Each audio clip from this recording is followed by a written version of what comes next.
GPM TV back with another reaction. We've got 10 surprises. All my Islam supporters, man, I'm back, people. I show some love, man.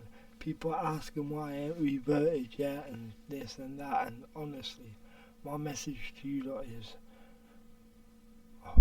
I could work, man, work, and I'm not trying to use it as an excuse, and I promise you this year I'm gonna be learning a lot. But like my YouTube channel got took down and I had to rebuild it, and it's just work, constantly work. But I'm gonna build time, like, you know, I'm having a kid now, alhamdulillah. So yeah, show some love, lads. Hey people, 10 surprising facts about Islam, angels in Islam. I would love to know more about the angels, you know, these are facts. Are supernatural beings Apparently, that are recognized. let me know if this real, of course. Angels are supernatural beings that are recognized by the majority of the major world religions.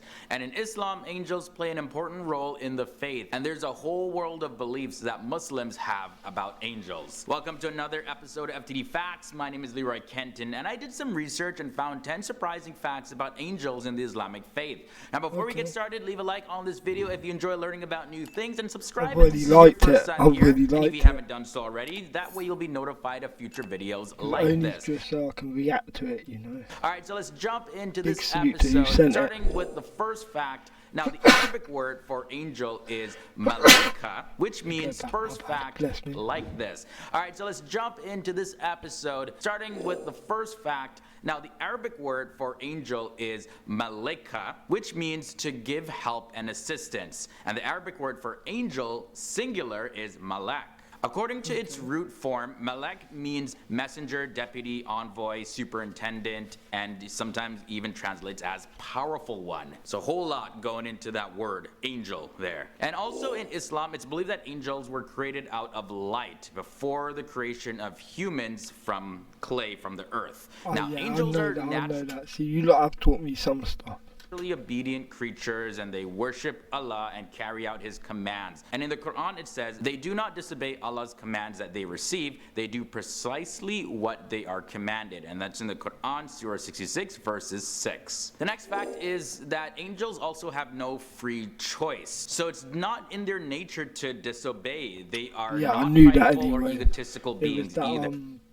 I knew that from a few videos, but I remember that through the Satan video, part 1. I still need to get on the other parts. I'm going to show Bailey the part 1 first, then I'm going to go through it with her.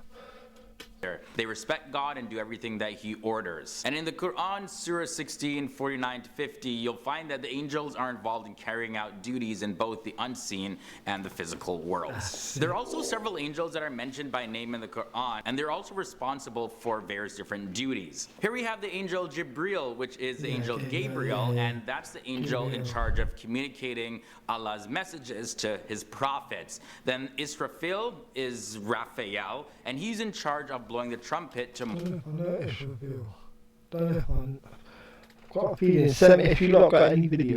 the day of judgment. Then there is Mikhail or Michael, and this is the angel that is in charge of rainfall. Two other angels mentioned are Munkar and Nakir, and these are the angels that after death they will question the people in the grave about their faith and their deeds. Then Azrael is the angel of death, and he's in charge of taking people's souls at death. Then Malik is there, he's a guardian of hell, and Ridwan is the angel who serves as a guardian of heaven. Now, there are other angels that are mentioned, and some angels carry Allah's throne, others protect the believers, among many other tasks and duties. As creatures that are unseen to humans, angels have no specific bodily shape, rather they can take on a variety of forms. Now the Quran does mention that angels have wings, and that's in the Quran, Surah 35 verse 1. And like I mentioned, they are made of light. So yeah, there is some description of what they could look like, but it's believed that angels can take on the form of human beings when it's required for them to communicate with the human world. Like for example, the angel Jibril is believed to have appeared in human form to Mary, the mother of Jesus, as well as to the Prophet Muhammad. Angels are also said to be very large, and they have wings, sometimes 2, 3, 4 wings. They're extremely beautiful creatures. Also, angels are genderless, and they do not How require do we know if they're creatures? wings. They're extremely beautiful creatures. Also, angels are genderless, and they do not require sleep, drink, or food. So yeah, a whole lot of facts in there about what the angels may look like and are like. So let's move on to some other facts talking about fallen angels. So this is a concept that is not found in Islam. Because you see, in Islam, the nature of the angels is to be faithful servants to Allah. They have no free will to do anything else. So they don't have the ability to disobey. In the Islamic faith, they do believe that there are unseen beings that have free choice. So, however, those aren't angels. Those are called jinn. And the most famous jinn is known as Iblis, and he's Shaitan or Satan or the devil. And Muslims believe that Satan is a disobedient jinn, not a fallen angel. Also, jinn are mortal, and they were born, they eat, they drink, they can have children, and they can also die. Unlike angels that live in a celestial See? region learning a lot. Jinn, however, are said to coexist among humans. Another interesting fact involving angels in Islam is that each year there are pilgrims that travel from all around the world to the holy city of Mecca and Medina to perform the obligatory Hajj.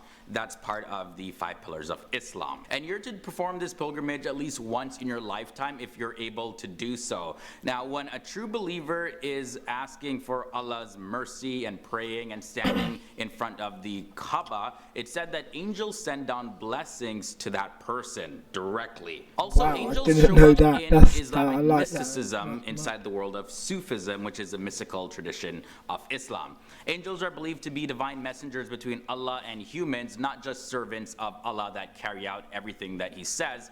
Because in Sufism, they believe that Allah and humans can be more closely united in this life rather than waiting for paradise. And so angels are seen as figures that can assist people in communicating with Allah. Some also believe that angels are souls that have not yet attained an earthly form like humans have. Also, the final thing I want to share about angels in Islam is that it is mentioned in the Hadith, which are the written traditions of the Prophet Muhammad, that every single person is born with a set of angels that protect them and also record their good deeds and their bad deeds. But specifically for these angels that record the good deeds and the bad deeds, on the day of judgment, these good deeds and bad deeds will work in the favor or work against that person. So one must be very careful in making any actions because, yeah, these angels are said to be tracking everything that you say, everything that you do, like everything to the letter. It's like 3D, HD, 4K video recording of your life. Everything is seen. All right, guys, so that's it for this episode of 10 surprising facts about angels in Islam. Now, these are the views that followers who identify with the religion of Islam have, and not necessarily the blanket beliefs for all Muslims. In any case, it was fascinating to explore this topic and share what I found with you guys. Sound off down below in the comment section. What are your beliefs about angels or anything else? Annotation right beside my head. Hit the sub button, people. Show some love. Any reaction, send it to you. I'm gone.